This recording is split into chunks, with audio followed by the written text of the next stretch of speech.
But So with less companies advertising on Facebook, that means the Facebook advertising is more valuable. Is reaching more people and converting more sales. Yeah, ads specifically. Right, because he had talked about Facebook groups. Again, I'll have to pull it up. He's like, he just says like, for some reason, Facebook groups and Facebook Reels are doing incredibly well again.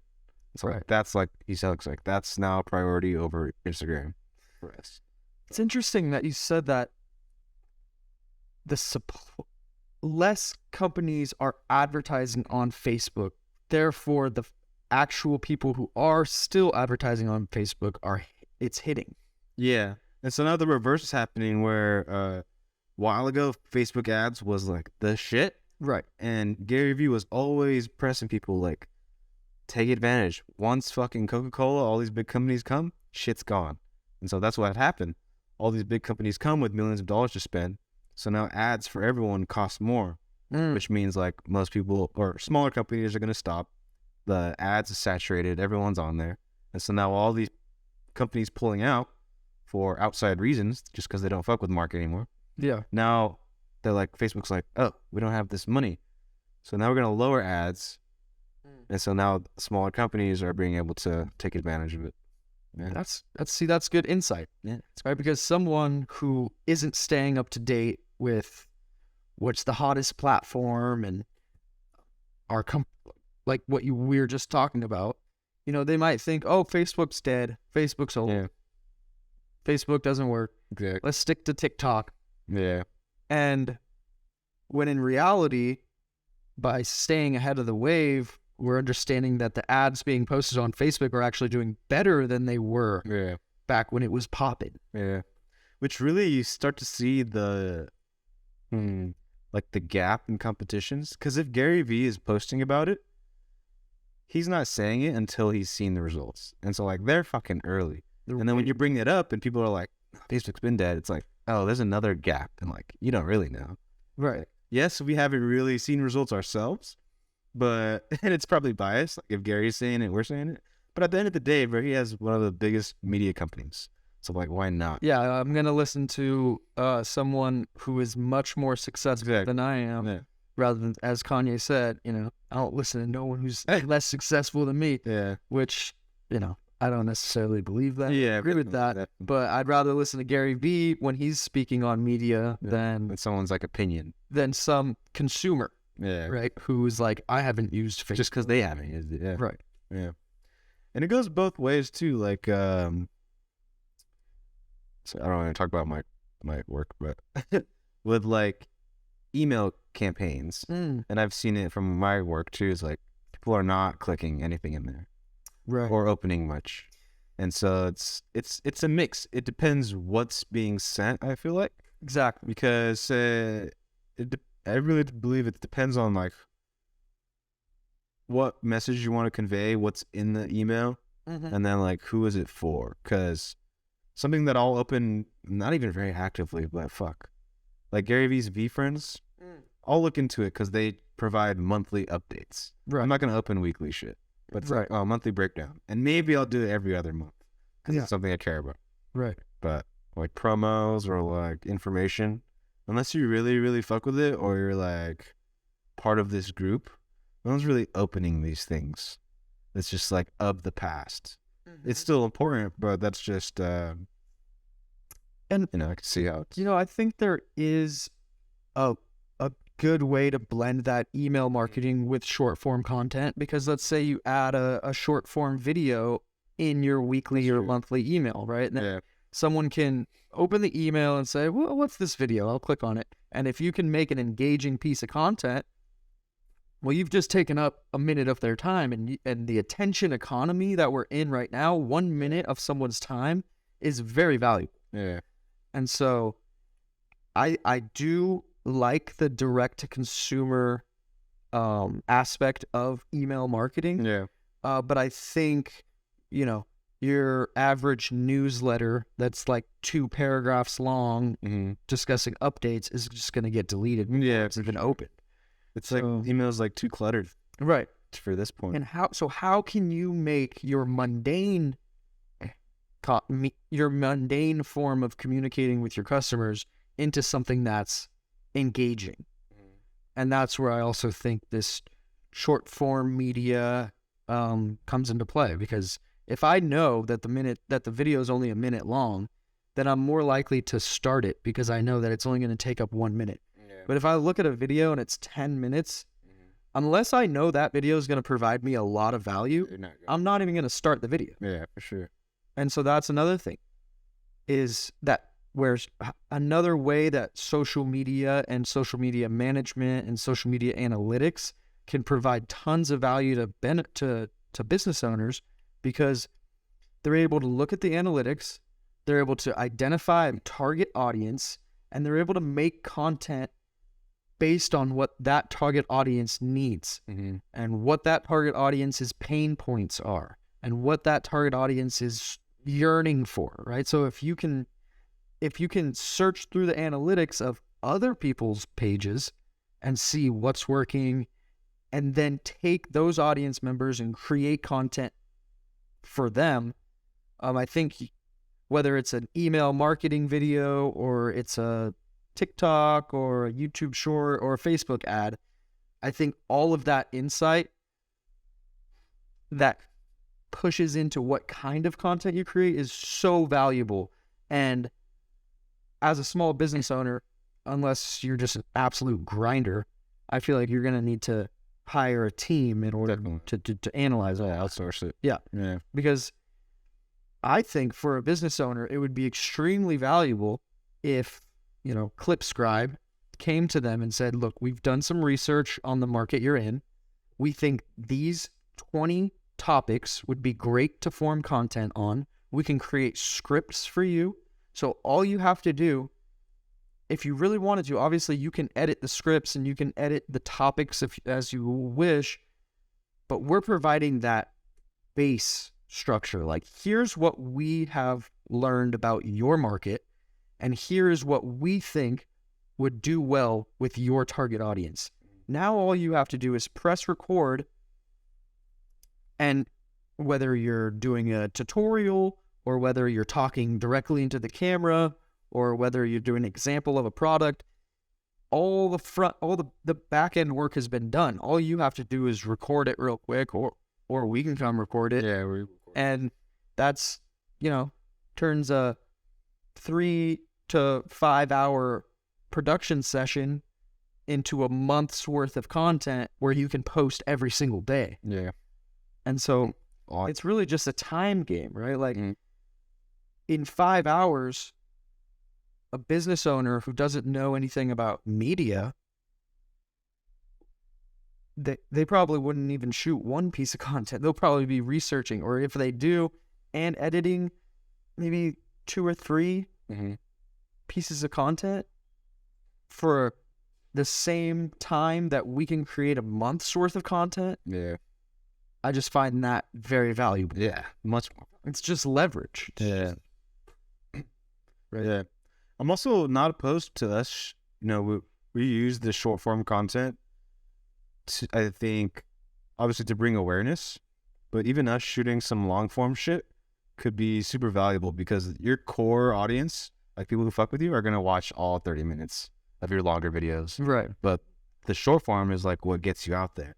And then I've even seen it for myself, where when I used to just record, or if I had Jane record me doing like flips. Yeah. And some of that stuff went viral. Yeah. I mean, semi-viral. Like I kind of understood what people wanted to see after I got a video that hit 1 million views.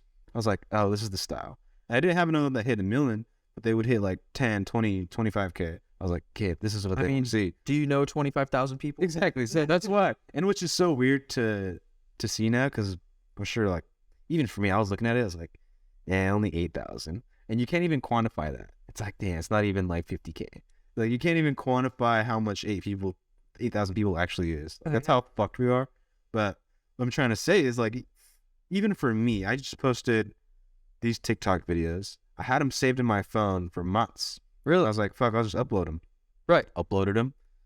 One went super viral, and over 1 million. Over 1 million. Yeah. So what part of TikTok videos? Just one point. Just for the viewer at home. Yeah.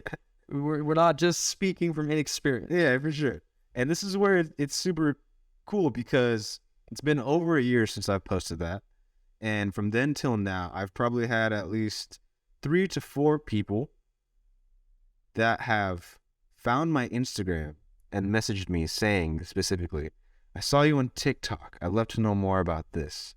Or like, what are you like? And you're not even providing you don't even not have even a business. no providing a service, not providing a product. Doing it. It was you just teaching people about what you're doing. Exactly. And it was literally, can I record this real quick? 30, like a minute. Like, right. Cool. And I didn't even post it for months. It's so quick. Yeah. And I think that's the misconception is a barrier to entry for a lot of business owners is they don't know where to start. Yeah. Right. And a lot of the times you just start and you figure it out along the way. But it seems so overwhelming to, they're like, we need lights, we need mic, we need perfection, we need professional photographers and videographers, we need editors, we need all this stuff. And it's really not as complicated as you think. Like you just said, here, hold the camera. I'm about to go off for 30 seconds. Yeah. Edit it in the back and boom, post it. That's it. See what happens. Yeah. I mean, you didn't even have a product or a service. You have people going from your TikTok to your Instagram, finding you. Great. That's attention right there. Yeah. That means your name was on the front of their brain. Yeah. And they took the time to look. Yeah. And write a message. Yeah. And that could be leads for business. That could be a lead right there. And that's just one way of, that's like a very, hands-off approach to lead generation. Yeah. And there was no call to action either. Imagine if there's a call to action. I know. And so that's another thing. I mean, providing value, right? Yeah. That I think is so important for anybody who's looking to grow their following is provide value. Yeah. Teach people something that they can walk away with for free. Provide as much free value as you possibly can. One, that's creating topics for you to talk about, and that's just building up your content portfolio. But two, if you provide enough value, someone's going to say, hey, I want what you have. How do you know all about this stuff? Where can I learn this? Or where can I get these services or products? Because you seem to know a lot about microgreens and what microgreens are good for and why you should eat microgreens in the morning and why, So you're educating a market. You're putting your name out there, gaining followers, growing your audience base through education and providing informative value, which is kind of a win-win around. If the client walks away happy, right, that's going to be closer to having a repeat customer and a lifelong customer at that. Right. Lifetime value. And that's another thing. You create lifetime customers amongst young audience members. So if I can get someone who's 18, 17, 20 to love my brand and rock with my brand and have them become a repeat customer at that age group, that means when they're 30, 40, 50, telling their kids, they're a lifelong customer, and you're retaining that value of, one, their repeat business, but also, like you said, them word of mouth because they love your brand so much because you caught them at that age. Yeah. I mean, companies do this all the time, right? Like Red Bull, for instance, they have student marketeers who promote brand awareness to college-age kids in hopes that those college-age kids will be rocking with Red Bull for the rest of their lives. They're not focused on the 50-year-olds. They're not focused on the 40-year-olds. Sorry to our older audience members. But to create a lifetime customer, I think it's most efficient if you catch them when they're young. Yeah. And that's what brands have been doing forever. Definitely. So we saw it with like Pokemon. Like all the young people that were fucking with Pokemon back then. they now have kids and they're just giving it to them. And the shit blew up a couple years ago. I know. Fucking Pokemon. millions of dollars. I thought Pokemon was dead, and then all of a sudden you see zombie walkers around trying to catch shit in the street. Oh, no. There's on the They news. always had phones at once. Yeah. Yeah. My uncle gave me a whole book of some Pokemon cards. The front page was just bangers.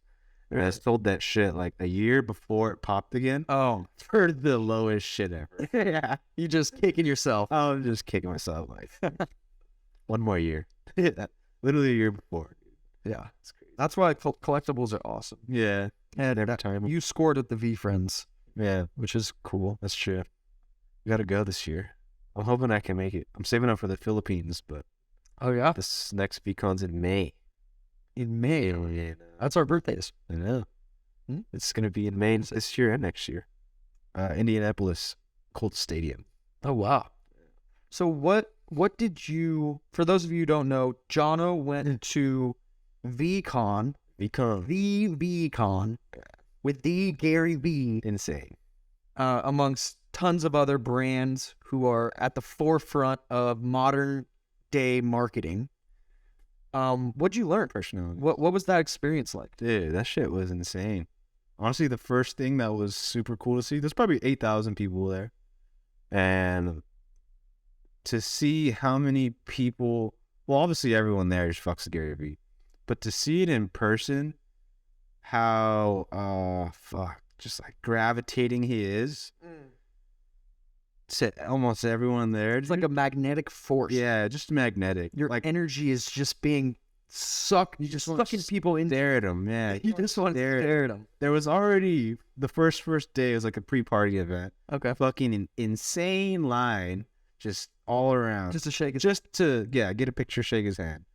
Definitely did not get halfway through that line, but the amount of people that were just surrounding the booth Mm-hmm. just to watch people get in line to take the picture Right. was like fucked. And like I've been following him for a while, so I knew about it. Like, oh, that's his dad, that's his videographer. Right. And then to see everyone else like, oh, that's fucking Tyler. Like, and then I just called it out. I was like, isn't it weird that we all know everything about this guy's life? And we just all start laughing, but we're just standing there like, wow. Just talking to the person. We can't even hear him for hours. Yeah. And that magnetic force would not be a thing Yeah. had Gary Vee not gone overboard with the volume. Oh, the content. The content and the volume of content that he's putting online enables, there's Right. how many fucking 8 billion people on the earth, enables those people to hear his story, Yeah. appreciate his characteristics, his values, his attitude, his grit. Get like help through life. Right. Yeah. I'm sure so many people attribute their success to fucking watching Gary Vee videos, and something changed in their philosophy of way of life and how they want to be based on what they saw online. Oh my. Yeah. He recorded that content and he put it into the world, and now someone who's not even born yet Yeah. will be able to watch it, Exactly. something that he recorded 10 years ago. Yeah. And they'll be able to be a part of his story. He'll be an old man, and they'll be like, when did you turn so old? I thought you were still that 40-year-old dude. Yeah. Because content is timeless, right? It is. Especially timeless content is timeless. But And he's being smart with the V Friends. Like, if you really pay attention to it, it's super, super directed towards young children, the characters right now. right. And all these old people that just fuck with Gary Vee, rock it. Like, Yeah. we're getting the stuffed animals, yeah. But, like, that's for kids. Right. Like, you can see the mind behind it. Like, he's making cartoons, stuffed animals are on Toys R Us. Like, kids are going to grow up instead of, like, SpongeBob the shit. Just, like, Patient Panda is the shit.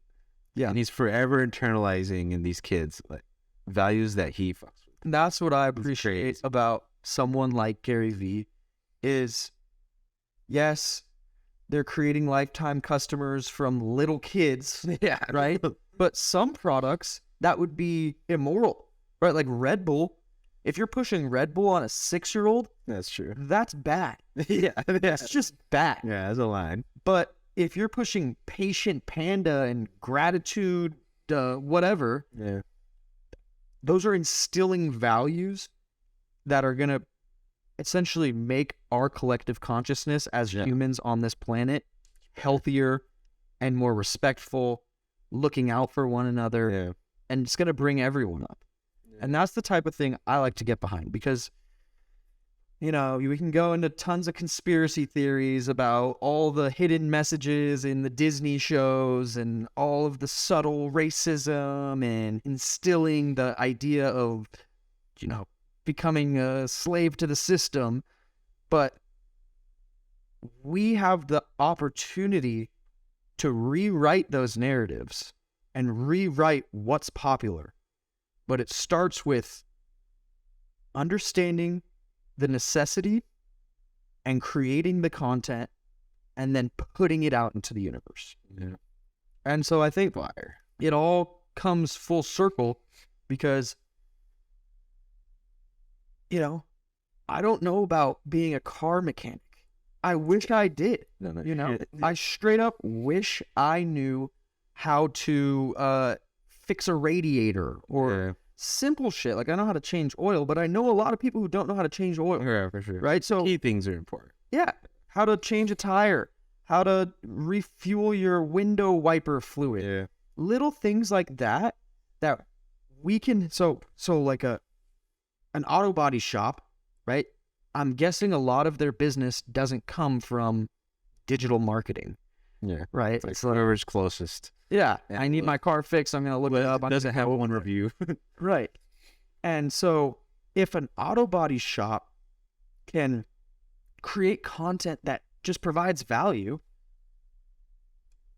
sure, they're teaching people how to do the easy jobs that they can make money from, but also you're creating customers. Yeah. And you're creating an audience that if I hear that you need your car fixed and I follow this guy who's providing value and he's local, I'm going to be like, go to him. Oh, definitely. Right? Yeah. Like, I've heard that somewhere too, where it seemed counterintuitive that like people specifically in the auto industry wouldn't want to give away secrets because they'll just do it themselves. But there's still going to be people that are like, I don't want to do that. Convenience. Yeah, I'm going to pay you to do that. Yeah, just because I know how to do it doesn't mean I'm going to do it. Yeah, exactly. It's all a time game. Yeah. It's like, yeah, you might know how to edit a TikTok. You might know how to analyze social media and figure out what topics to talk about. Yeah. But are you willing to pay for the convenience of having all of that shit done for you? Yeah. So, Very true. it's always a convenience game. Yeah. Convenience and People are still drinking bottled water, for God's sake. That's a convenience, Yeah. right? Otherwise, why would you drink a water out of a plastic bottle? It just makes no sense to me. We can get into that later. I get you. It's also just ignorance, like the education around things. You don't know until you know. Uh-huh. But I could definitely see that. I remember I was working at Sprouts and someone, I had to go get like a specific bottle of water for Essentia. Oh yeah. And I bring it out. She's like, "Has this been sitting in the sun?" And Yeah. I'm like, "Well, here, no. Got it from the warehouse." She's like, "Oh, okay." And that just led me down the rabbit hole of why does she care about that? And then I started to learn, oh, fucking plastics are heating up into the water. I'm like, bro, that shit was probably sitting in the sun even before I got here. I mean, think about it. A case of water To get to that, is probably sitting in some storage container, getting heated up, yeah, like coming from a fucking tap in the first place. exactly. I mean, bottled water, I could go on for hours. Yeah. And what you should do is you should go to the water brewery located in coast to coast California, because the water brewery provides beautiful water. What is it? It's not alkaline or what? What are you getting? Let me pull up the exact menu here from the water brewery. So essentially they distill it. They take out all the bad minerals and all the bad toxins and metals. And then something they also do is they play frequencies, sound in their frequencies on the water. 24 hours a day. What the fuck? To create the water that is alive. And I don't know if you've seen this, but if you place different frequencies to water that is becoming frozen, it will take different shape. So basically a snowflake will look different based on what frequencies you play it at. I mean, you hear this all the time with people who garden, right? If you garden and you're cultivating crops, if you play Mozart, you know, some people think that your crops are going to come out to be better, juicier, and bigger, more nutrients, versus if you play like death metal, right? I mean, take it for instance, a child, right? We're talking about living things. If you tell a child you hate them over and over and over again, that child is going to have some mental issues. But if you tell a child, I love you, you're valuable, I love you, that child's going to grow up. Yeah, they're going to be completely different people. And so that's something that they're doing at the water shop. So let's go to information. The water menu. So, water menu. The one I get is the most expensive one. Because only the best, right? I mean, if you're going to do something, do it. What is? So it's alkalized. Okay. It's mineralized. It's oxygenated.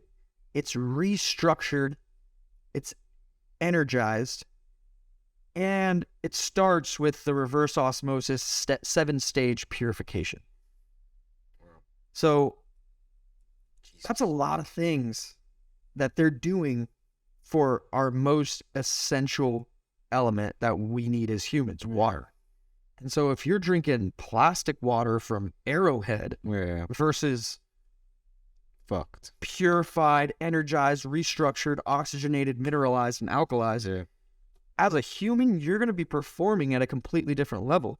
Your resting rate is going to be, you're going to feel so much better, but like you're just going to be chilling. You're going to feel better than if you're drinking the other stuff. Definitely. And, you know, I wish that, and we're going to have to go out there. And I was talking to the owner today, actually, for like a solid 30, 45 minutes. You know, his content game up? We should help him get his content. For sure. Because we need to look up this shit after this. Everybody should know about water. Yeah. Everyone has to drink it. Why don't people know these things? Yeah, definitely. Why don't people know these things? We have the ability to create the message. We have the ability to spread the message. The fucking water is right down the street. Yeah, he's the one creating it. You should see the setup that they have in there. It is an operation. I gotta talk to him. I want to hear what he thinks about Kangen water.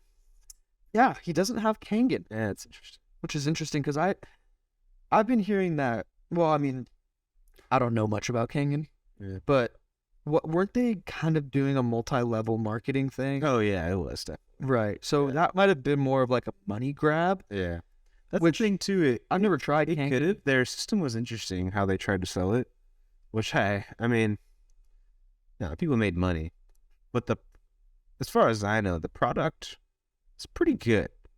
And you know, I mean, I don't know, because I was going to their meetings just to learn about it and get free water. So I was just going there with like the biggest 5-gallon jugs, and everyone has 1-gallon jugs. I was like, and then dip before the meeting ends. It's like I was just going there because it was truly good. Obviously, I got kind of sick. I'm pretty sure it's because of the pH, like shock, like going from what is standard water 7 pH? I don't know. Let's look it up. Yeah, but I was taking this 9.5. I should have started with 8.5. Totally fucked me up.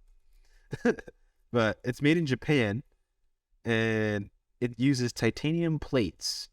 Yeah, 6.5 to 8.5 is the most water drinking pH. Yeah, I was shocking my shit. So you went straight to 9.5. Yeah, I was. And you didn't even load up. Like you didn't start small. I should have said, I'm drinking Arrowhead bottled water, and then today I'm drinking 9.5. Definitely, yeah.